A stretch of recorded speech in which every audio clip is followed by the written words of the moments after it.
చూస్ country delight, live better. ఇప్పుడే country delight app ని download చేసుకోండి. తెలంగాణ ప్రాంతంలో వీళ్ళందరూ స్ఫూర్తి కావాలి. వీరి స్ఫూర్తి శాశ్వతంగా ఉండాలి. ఈనాడు సిద్ధాంతాలను మర్చిపోయి కేవలం అధికారం కోసమే, అధికారం ఉంటేనే రాజకీయం, 5 సంవత్సరాలు కూడా ప్రతిపక్షంలో ఉండలేమని ఆలోచన చేస్తున్న సందర్భంలో కమ్యూనిస్టులు అంటేనే ప్రతిపక్షం. ఎవరు అధికారంలో ఉంటే వాళ్ళు ప్రజలకు వ్యతిరేకంగా పనిచేస్తే వాళ్ళు దించడమే లక్ష్యంగా పెట్టుకొని పనిచేసిన కమ్యూనిస్టు సోదరులు శాశ్వతంగా ప్రజలలో ప్రతిపక్షంలో ఉండడానికి వాళ్ళు ఎన్నోసార్లు ఇష్టపడ్డారు. అధికారంలో ఉంటే పరిమితమైన పనులే చేయొచ్చు, కానీ ప్రతిపక్షంలో ఉంటే ప్రజలు కోరుకున్న ప్రతి పని కోసం కొట్లాడొచ్చు. చాలా వరకు దిగిపోయిన ప్రభుత్వాలు నేను అన్నిటిని గమనించిన, రాష్ట్ర స్థాయిలో, జాతీయ స్థాయిలో. ఏ ప్రభుత్వం దిగిపోయినా దిగిపోవడానికి కారణం కమ్యూనిస్టు సోదరులే అని నేను బలంగా విశ్వసిస్తున్నా. మొన్న దిగిపోయిన ప్రభుత్వంలో కూడా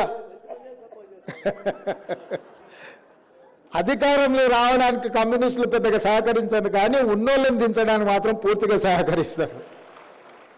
మొన్న జరిగిన అధికార బదలాయింపులో కూడా ఉన్నాయనని దించడంలో మా కమ్యూనిస్టు సోదరులు సంపూర్ణంగా సహకరించారు.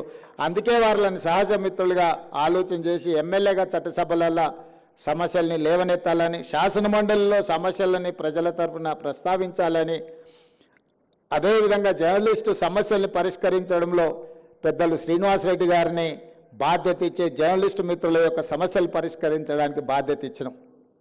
చాలామంది జర్నలిస్టు మిత్రులు నాకున్నారు. చాలామంది వచ్చి ఆ ప్రస్తావన తీసుకొచ్చారు.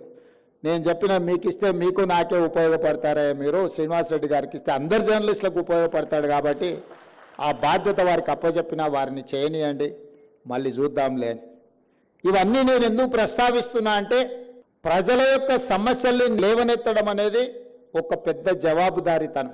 ఈ రోజున్న పరిస్థితుల్లో ప్రజల పక్షాన మాట్లాడే వాళ్ళు తగ్గిపోయినరు, పాలక పక్షంలోనే ఉండి పరిపాలన చేస్తామనే వాళ్ళు పెరిగిపోయినరు. దీనికి కారణం కమ్యూనిస్టు సిద్ధాంతం ఇంకా పెరగాలి, ఆలోచన విధానం పరిధి విస్తరించుకోవాలి. కమ్యూనిజం అంటే లైబ్రరీలో చదువుకునే పుస్తకం కాదు, పేద ప్రజల గుండెల్లో సమస్యల పట్ల కొట్లాడే వాళ్ళ పట్ల విశ్వాసం. ఎర్ర జెండా కనిపిస్తే పేద ప్రజలకు ఒక నమ్మకం, విశ్వాసం. మిగతా జెండాలు కనిపిస్తే అధికారంలో ఉంటారు పోతారు అని ఒక ఆలోచన ఉంటుంది. అందుకే ఈరోజు మనం తీసుకునే నిర్ణయాలు ఏవైనా ప్రజలకు ఉపయోగపడే విధంగా ఉండాలి. జాతీయ స్థాయిలో జరుగుతున్న రాజకీయ పరిణామాలు మనం అందరం గమనిస్తున్నాం.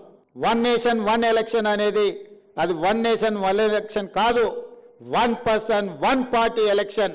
ఇట్లాంటి సమయంలో సురవరం సుధాకర్ రెడ్డి గారు లాంటి నాయకులు జాతీయ స్థాయిలో ఉండింటే ఇంకా పక్కడ్బందీగా ఇండియా కూటమి రాజకీయాలు బలపడేవి.